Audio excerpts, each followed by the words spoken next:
Children, the lesson which we are going to begin today, it is the enemy. The enemy lesson जो हमारा है, सबसे पहले बात बेटा उसके टाइटल की कर लेते हैं. The title of the story. So the question comes, justify the title. Justify the title means, is the title suitable? Is it correct? So the enemy refers to an American prisoner of war. An American prisoner of war enters in the life of Dr. Sadao. And Dr. Sadao was a Japanese doctor. अब इसके लिए थोड़ा सा background आपको मालूम होना चाहिए. तो सेकेंड वर्ल्ड वॉर का बैकग्राउंड है कहानी का. आप जानते हैं आर्क राइवल्स थे बेटा सेकेंड वर्ल्ड वॉर में, अमेरिका और जापान. और उस जमाने में Japan was an absolute state. So absolute state means that under the dictatorship. Army का जो जनरल है, जनरल ताकिमा, वो जापान के पूरा पावर में थे. और डॉक्टर सदाओ जनरल ताकिमा के पर्सनल डॉक्टर हैं. तो कहना चाहिए कि जो डिक्टेटर है जापान का, जनरल ताकिमा, डॉक्टर सदाओ उनके पर्सनल डॉक्टर हैं. और ऐसे डॉक्टर सदाओ के घर में जेल से भागा हुआ, जो जापानीज जेल में पकड़ा हुआ रखा था, वो सोल्जर अमेरिका का भाग निकलता है जेल से और बाय चांस पहुंच जाता है डॉक्टर सदाओ के घर. सो डॉक्टर सदाओ के घर में एनिमी का एंटर होना. The whole story tells about the problems that Dr. Sadao faced because of the enemy. और at the climax of the story, जब कहानी खत्म होती है तो डॉक्टर सदाओ makes him escape, उसको भगा देते हैं.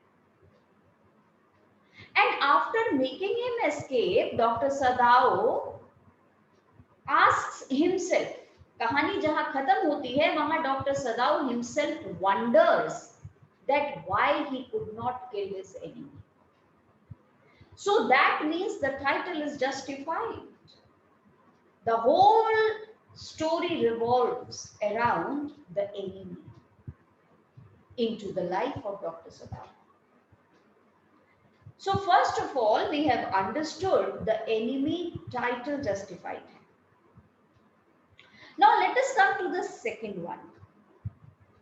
Why we are reading this story? तो जब मैं आपसे ये क्वेश्चन पूछ रही हूं और आपको बता रही हूं, look children, these are the main ideas of the story. ये स्टोरी के मेन आइडियाज हैं. तो ये आप रेडी करके रखेंगे अपने दिमाग में कि लॉन्ग आंसर्स के लिए ये पॉइंट्स बहुत बहुत बहुत बहुत यूजफुल है. This is a way of preparing the chapters. पहले आपको टाइटल पता होना चाहिए, फिर आपको main ideas of the story पता होना चाहिए. तो main idea of the story जो है वो ये है दैट, बेटा जो राइटर है Pearl S Buck, she tells that nationalism and patriotism does not every time mean to fight at the border or to kill an enemy. Nationalism, देशभक्ति का मतलब हर बार ये नहीं होता कि हम दुश्मन से लड़ रहे हैं, दुश्मन को मार रहे हैं. Sometimes it also means, कभी कभी नेशनलिज्म, पेट्रियटिज्म का मतलब ये भी होता है that we do our duty honestly and we create a good impression of our country and country people. So that is sometimes that is nationalism. Dr. Sadao, was he a nationalist or was he a traitor? देश को धोखा देने वाले थे या देशभक्त थे? बहुत बार घुमा के ये लॉन्ग क्वेश्चन में पूछते हैं, हम आंसर लिखते हैं. He was a nationalist. Why? Because every time it does not mean that we should fight at the border and we kill our enemy. Dr. Sadao did his duty, saved his enemy, and when Dr. Sadao saved his enemy, he created a good impression of his countrymen and of his country. Enemy जाते हुए कहता है, अगर doctor सारे Japanese आपकी तरह होते तो ऐसा वॉर कभी नहीं होता. This is the first main idea of the story, why we are reading it. The second main idea of the story is that the theme of the story is that a doctor should always be above the caste, creed, color, country of his patient. Doctor should be above the caste, creed, color and country of his patient. Creed matlab group. A doctor should only be governed by medical ethics and his instinct. कहने का मतलब है वो सच्चा doctor होता है जो अपने पेशेंट के कास्ट को नहीं देखता, कलर को नहीं देखता, क्रीड को नहीं देखता, कंट्री को नहीं देखता, पहले उसका ट्रीटमेंट करता है. क्यों? क्योंकि doctor is controlled by his medical ethics. Ethics का मतलब होता है मॉरल, ये ठीक है, ये गलत है, ये एथिकल ड्यूटी और इंस्टिंक्ट. तो डॉक्टर सदाओ अपने घर में उसको रखेगा एनिमी को. Do you know why? Because enemy was wounded. और डॉक्टर सदाओ जानते हैं कि वो उसको बचा सकते हैं, सर्जरी कर सकते हैं. So he operated on his enemy, saved his life because he was a doctor first. He was governed by his medical ethics and instinct. Learn these words which I am telling you. Ethics is ethics. And the third theme of the story is the best way to kill our enemy is to befriend him. सबसे बेहतर तरीका है अपने दुश्मन को मारने का, उसे अपना दोस्त बना लो. Doctor Sadao did this.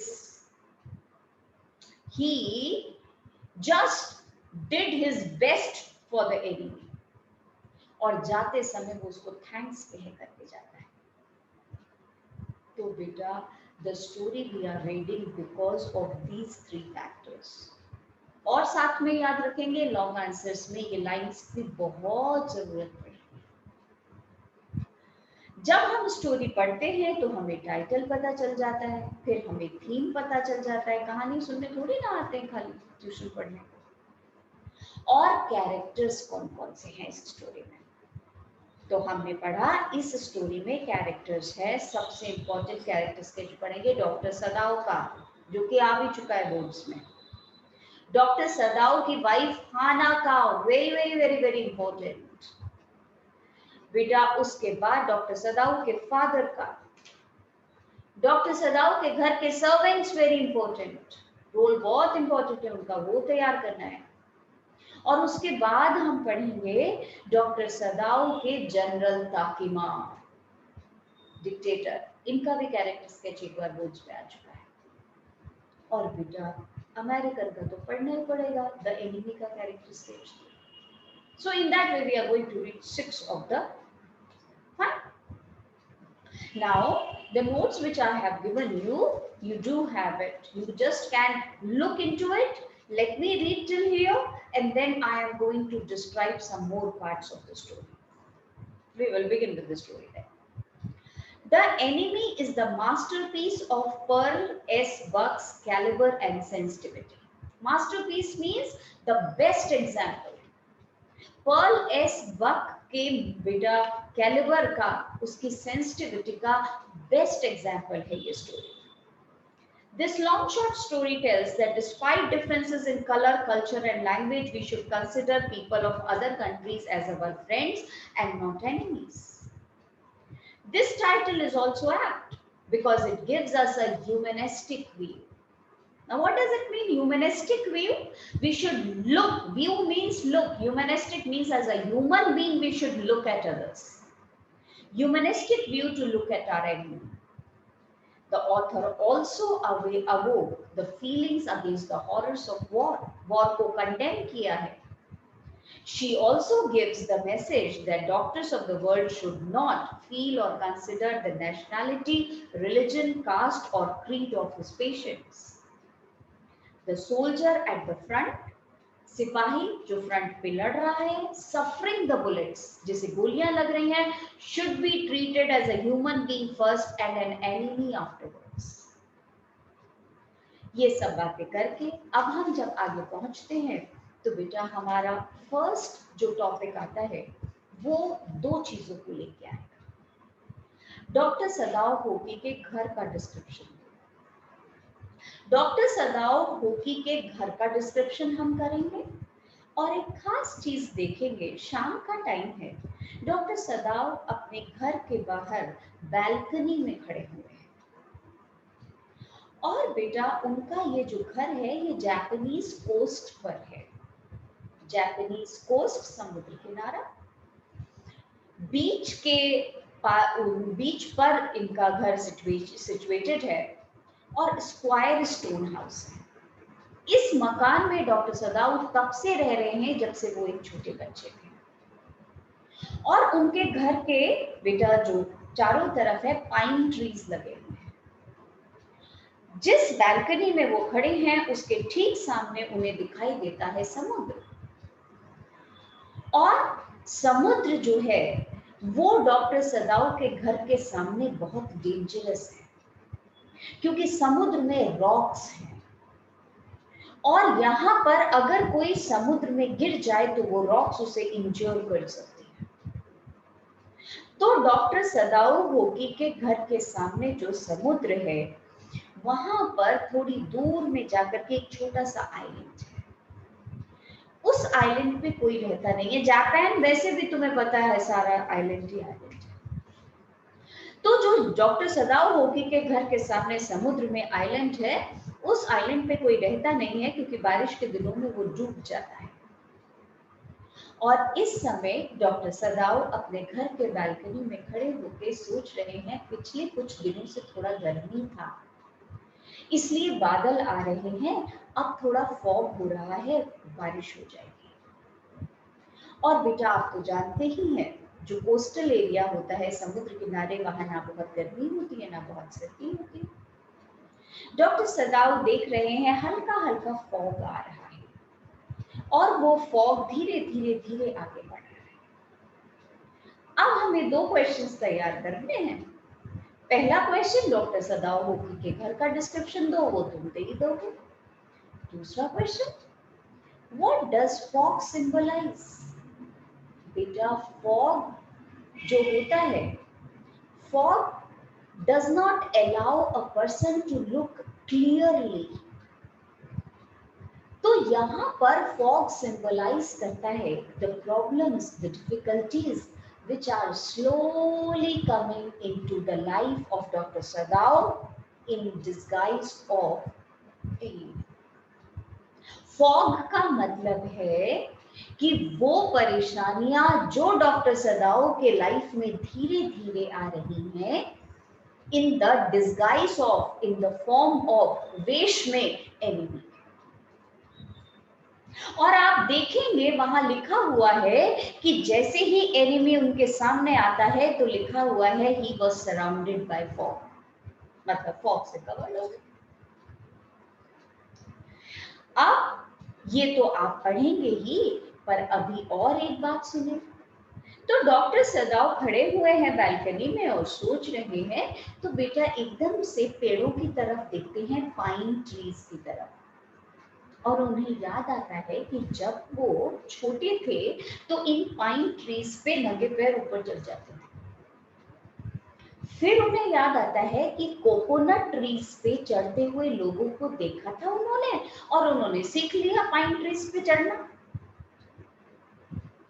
और इतना याद करके उनको और पुरानी बात याद आ जाती है। जानते हैं क्या? अपने फादर याद आ जाते हैं। जैसा मैं अभी बता रही थी, फादर का कैरेक्टर स्केच भी इम्पोर्टेंट है। तो डॉक्टर सदाओ के फादर जो थे, अभी तो उनकी डेथ हो गई, जो वो फादर थे डॉक्टर सदाओ याद करते हैं, he was a serious man, he did not play or joke with his child. Doctor Sadao was his only child, उनके इकलौते बेटे थे। And he invested his time in doctor Sadao, बहुत टाइम बेटा व्यतीत करते थे उनके साथ, स्पेंड करते थे उनके साथ, और उन्हें घुमाने ले जाते थे। और फादर इतने एम्बिशियस थे, नेशनलिस्ट थे, पेट्रियट थे। अपने घर में कोई चीज फॉरेन की इस्तेमाल नहीं करते थे। Not a foreign chair, not a foreign bed, nothing, everything was Japanese. और डॉक्टर सदाओ को लेके गए, और डॉक्टर सदाओ को ऐसे बता रहे हैं, वो आइलैंड्स देख रहे हो सदाओ, सदाओ डॉक्टर उस समय छोटे से बच्चे, ये आइलैंड्स हमारे जापान के आइलैंड्स, जापान के फ्यूचर के स्टेपिंग स्टोन्स हैं। स्टेपिंग स्टोन्स जिस पे चढ़ के हम ऊपर चढ़ जाते हैं। तो ये आइलैंड्स नहीं है, ये हमारे फ्यूचर के, हमारे देश के फ्यूचर के स्टेपिंग स्टोन्स। सदाओ छोटे से बच्चे कहते हैं, फ्यूचर क्या बनाएंगे हम? तो देखो तो फादर कितने एम्बिशियस है, बच्चे को समझाते हैं, कहते हैं फ्यूचर वो जो हम बनाते हैं, दैट वी मेक। और बेटा वो चाहते थे, what was the chief concern of his father, सबसे बड़ा उन्हें एक ही बात का चिंता था, और वो था सदाओ का स्टडीज। वो चाहते थे उनका बेटा सर्जरी पढ़े, और इसलिए जब डॉक्टर सदाओ 22 इयर्स के हुए, तो उन्होंने अपने बेटे को पढ़ने के लिए अमेरिका भेजा। मैम अभी तो आप बता रही हैं अमेरिका से तो लड़ाई चल रही है। तो बेटा अब चल रही है ना, तब तो नहीं चल रही थी जब डॉक्टर सदाओ छोटे थे, तो 22 साल के थे तब। अमेरिका की एजुकेशन आज भी बहुत अच्छी मानी जाती है, पहले भी बहुत अच्छी मानी जाती थी। तो डॉक्टर सदाओ जो है वो 22 साल की उम्र में अपने फादर का कहना मान के अमेरिका गए, सर्जरी पढ़ा, सर्जन बने, और यहाँ तक कि रिसर्च भी स्टार्ट किया। साइंटिस्ट रिसर्च करते हैं ना, तो वो रिसर्च भी कर रहे थे डॉक्टर सदाओ। और आप जानते हैं रिसर्च का टॉपिक क्या था उनके? ये जो हमें जख्म हो जाते हैं, इनको कैसे क्लीन रखें कंप्लीटली, ताकि इसमें इन्फेक्शन ना। 8 साल के बाद वहां पढ़ाई करके 30 इयर्स की एज में डॉक्टर सदाओ जब वापस आए, उनके फादर जिंदा थे, और अपने जीते जी उन्होंने अपने बेटे को एक काबिल डॉक्टर बने हुए देखा, और एक फेमस साइंटिस्ट बने हुए देखा, और कितने एबल डॉक्टर बन गए कि जनरल ताकिमा के पर्सनल डॉक्टर बन गए। जनरल ताकिमा उन्हीं से इलाज कराते हैं, उन्हीं के ऊपर ट्रस्ट करते हैं। कुछ बच्चे होते हैं जो पेरेंट्स का कहना बिल्कुल पूरे सपने पूरे कर देते हैं, इसीलिए हम लिखते हैं doctor Sadao was a dutiful student और son, sorry, dutiful obedient son. He fulfilled all the wishes of his father. और बेटा जब वो सेकेंड वर्ल्ड वॉर शुरू हुई, तो जनरल ताकिमा की तबीयत खराब थी। जनरल ताकिमा खुद भी वॉर पर नहीं जा पाए, और अपने पर्सनल डॉक्टर को भी नहीं जाने दिया। तो दूसरा क्वेश्चन बड़ा कॉमन ऐसे उठा करके पूछ लेते हैं, कहते हैं उसको वॉर पे क्यों नहीं भेजा, डॉक्टर सदाओ क्यों नहीं गए थे वॉर पर? तो एक तो रीजन ये जनरल ताकिमा, और दूसरा रीजन ये कि he was completing his research. और ये सब सोचते सोचते तब तक देखा तो फॉग जो है वो बिल्कुल उनके घर के सामने तक आ चुका था। डॉक्टर सदाओ मन में सोचते हैं कि अब वो अंदर जाएंगे और जाकर के अपनी वाइफ और बच्चे के साथ बैठेंगे। क्या हुआ that we will read afterwards. पहले यहाँ तक हम नोट्स में से पढ़ लें, then I will explain. Dr. Sadao Hoki's house. He lived in a house on a Japanese coast. कुछ चीजें बिल्कुल ध्यान से याद कर लेना. Since when he was a small boy, his was a square stone house situated on rocks above a narrow beach. याद रहा? Narrow beach situated above a bit of rocks. There were pine trees around. Pine पेड़ों का नाम pine trees थे. As a child, he often climbed these pine trees and supported himself barefoot. नंगे पैर जो है चढ़ जाते थे उन पे. अब हमने हेडिंग दी है doctor सदाउ's father. He was a quiet man who never joked and played with him, though he was strict but cared a lot about his son. The father was a nationalist, a patriot, and proud of the country. He would look at the islands on the South Seas and tell his little son that they were the stepping stones to the future of Japan. Dr. Sadao's father was ambitious. He wanted his son to study surgery and science, therefore sent him to America at the age of 22. Sadao was also a dutiful son. Dutiful बोल रहे हैं, beautiful मत लिख देना. Everything his father had told him, he did. After 8 years, he came back. He had become famous not only as a surgeon but also as a scientist during his father's lifetime only. He was perfecting a discovery on topic लिखा हुआ है हमने way to render. Render मतलब keep wounds clean entirely. As Second World War was going on, but Dr. Sadao was not sent along with army because of two accounts. That is, two reasons. First, he was perfecting his research, completing his research. Second, General of the Army was unwell and needed services of this efficient doctor. बेटा जो आपके NCERT के questions हैं उन्हें जरूर solve करके जाना चाहिए. तो आप देखेंगे बुक में साइड में छोटे-छोटे से क्वेश्चंस दिए हुए हैं. उनको साइड बाय साइड पढ़ते रहना, उनको देखते रहना कि उसके आंसर्स आपको समझ आ रहे हैं कि नहीं. अगर नहीं आ रहे हैं you can ask me through WhatsApp और बेटा डाउट सेक्शन में जा करके या फोन करके पूछ सकते हैं. Next lecture I will send you soon. See you.